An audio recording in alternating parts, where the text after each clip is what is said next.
Welcome to my channel. ഇന്ന് ഇവിടെ പരിചയപ്പെടുത്തുന്ന വാഴപ്പിണ്ടി കൊണ്ടുണ്ടാക്കുന്ന ഒരു സലാഡാണ്. അതിന് വാഴപ്പിണ്ടി കഴുകി വൃത്തിയാക്കി എടുത്തിട്ടുണ്ട്. ഒരു തക്കാളി, ക്യാരറ്റ്, ബീറ്റ്, അതുപോലെ തന്നെ ഇഞ്ചി, കുക്കുംബർ, മല്ലിയില, കറിവേപ്പില, ഇത്രയും സാധനങ്ങളാണ് ഇതിനു വേണ്ടി ആവശ്യമായിട്ടുള്ളത്. ഈ പച്ചക്കറികളെല്ലാം ഒരു കുറച്ച് നേരം നമ്മൾ ഉപ്പുവെള്ളവും വിനാഗിരിയും ചേർന്ന ലായനിയിൽ ഇട്ട് വെച്ചതിന് ശേഷം ഒരു 3-4 മണിക്കൂർ കഴിഞ്ഞതിന് ശേഷം മാത്രമേ എടുത്ത് നല്ലവണ്ണം കഴിയതിന് ശേഷം മാത്രമേ ഇതുപോലെ അരിഞ്ഞ് എടുക്കാവുള്ളൂ. കാരണം ഏതെങ്കിലും രീതിയിലുള്ള വിഷാംശങ്ങളൊക്കെ ഈ പച്ചക്കറി നമ്മൾ കടയിൽ നിന്ന് വാങ്ങുന്ന പച്ചക്കറിയിലുണ്ടെങ്കിൽ അത് പോകാൻ വേണ്ടിയാണ് നമ്മളിത് ചെയ്യുന്നത്. അപ്പം എല്ലാ വാഴപ്പിണ്ടി ആദ്യം തന്നെ നമ്മൾ റിങ് പോലെ കട്ട് ചെയ്ത് അതിൻ്റെ നൂൽഭാഗങ്ങളെല്ലാം കളഞ്ഞ് ഇതുപോലെ കൊത്തി അരിഞ്ഞ് വെക്കുകയാണ്. അതിനുശേഷം ഒരു ബൗളിലേക്ക് ഉപ്പ് ഇട്ട് ഒരു ഗ്ലാസ് വെള്ളം ഒഴിച്ചിട്ട് നല്ലവണ്ണം മിക്സ് ചെയ്തിട്ട് നമ്മൾ അരിഞ്ഞ് വെച്ച വാഴപ്പിണ്ടി ആ ഉപ്പ് വെള്ളത്തിലേക്ക് ഇട്ട് വെക്കുകയാണ്. ഒരു 10 മിനിറ്റ് നേരത്തേക്ക് ആ ഉപ്പ് വെള്ളത്തിൽ ഈ വാഴപ്പിണ്ടി ഇടണം. കാരണം വാഴപ്പിണ്ടിയിൽ ഏതെങ്കിലും രീതിയിലുള്ള കറകളോ കമർപ്പോ എന്തെങ്കിലും ഉണ്ടെങ്കിൽ അത് പോകാനായിട്ട് വേണ്ടിയാണ് നമ്മൾ ഈ ഉപ്പ് വെള്ളത്തിൽ ഇട്ട് വെക്കുന്നത്. അതിനുശേഷം നമ്മൾ അരിഞ്ഞ് വെച്ചിരിക്കുന്ന എല്ലാ പച്ചക്കറികളും, സവോള അരിഞ്ഞത്, അതുപോലെ തന്നെ ക്യാരറ്റ്, പച്ചമുളക്, ഇഞ്ചി, തക്കാളി, കുക്കുംബർ, ഇത്രയും സാധനം നമ്മൾ ഒരു ബൗളിലേക്ക് ഇടുകയാണ്.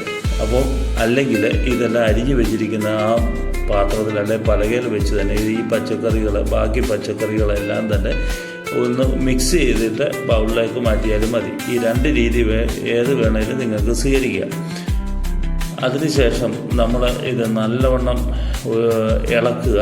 അതിനുശേഷം ഒരു നുള്ളു ഉപ്പൂടെ ആവശ്യമാണെങ്കിൽ ഒരു നുള്ളു ഉപ്പൂടെ ഇട്ട് നല്ലവണ്ണം ഇളക്കി നമ്മൾ ഈ ബൗളിലേക്ക് മാറ്റും. ഈ സമയം നമ്മൾ നേരത്തെ ഉപ്പുവെള്ളത്തിലിട്ടിരുന്ന നമ്മൾ ബനാന സ്റ്റെം അല്ലെങ്കിൽ വാഴപ്പിണ്ടി അരിഞ്ഞത് നമ്മൾ നല്ലവണ്ണം ഒന്ന് ആ ഉപ്പുവെള്ളത്തിൽ തന്നെ കഴുകി നമ്മൾ എടുത്ത് ഒരു ബൗളിലേക്ക് മാറ്റി വെക്കും. അപ്പോൾ നമുക്ക് കാണാം, നമ്മൾ ആ വാഴപ്പിണ്ടി അരിഞ്ഞ് നല്ല വൈറ്റ് കളറിലേക്ക് വന്നിട്ടുണ്ട്. വൈറ്റ് കളർ നല്ല പോലെ ഇതുപോലെ കഴുകിയെടുത്ത് ഒരു പാത്രത്തിലേക്ക് മാറ്റി വെച്ചിട്ടുണ്ട്. എന്നിട്ട് നമ്മൾ നേരത്തെ അരിഞ്ഞ് വെച്ചിരുന്ന പച്ചക്കറികൾ അരിഞ്ഞ് വെച്ചിരുന്ന ആ ബൗളിലേക്ക് നമ്മൾ ഈ വാഴപ്പിണ്ടി പീസസ് അല്ലെങ്കിൽ ബനാന സ്റ്റെം ഇട്ട് കൊടുക്കുകയാണ്. അതിനുശേഷം നമ്മൾ നല്ലവണ്ണം ഒന്ന് ഇളക്കും. ധാരാളം ഔഷധ ഗുണമുള്ള ഒരു സലാഡാണിത്. ഇത് നമ്മൾ ബിരിയാണിക്കും ഫ്രൈഡ് റൈസിനും അതുപോലെ തന്നെ ചപ്പാത്തിക്കും പൂരിക്കും ഒക്കെ സൈഡ് ഡിഷായിട്ട് ഉപയോഗിക്കാവുന്നതാണ്. അതിനുശേഷം നമ്മൾ കരുതി വെച്ചിരിക്കുന്ന തൈര് ഒരു 1/4 കപ്പുണ്ട്. അത് ഇതിലേക്ക് ഒഴിച്ചു കൊടുത്തിട്ട് നല്ല ഇളക്കി കൊടുക്കുക. ആവശ്യത്തിന് ഉപ്പുണ്ടോ എന്ന് നോക്കണം. ഇല്ലെങ്കിൽ സ്വല്പം ഉപ്പ് ആഡ് ചെയ്തിട്ട് ഇതുപോലെ മിക്സ് ചെയ്യാം. ഈ വീഡിയോ നിങ്ങൾക്ക് ഇഷ്ടപ്പെട്ടുവെങ്കിൽ ലൈക്ക് ചെയ്ത് ഷെയർ ചെയ്യുക. Thank you.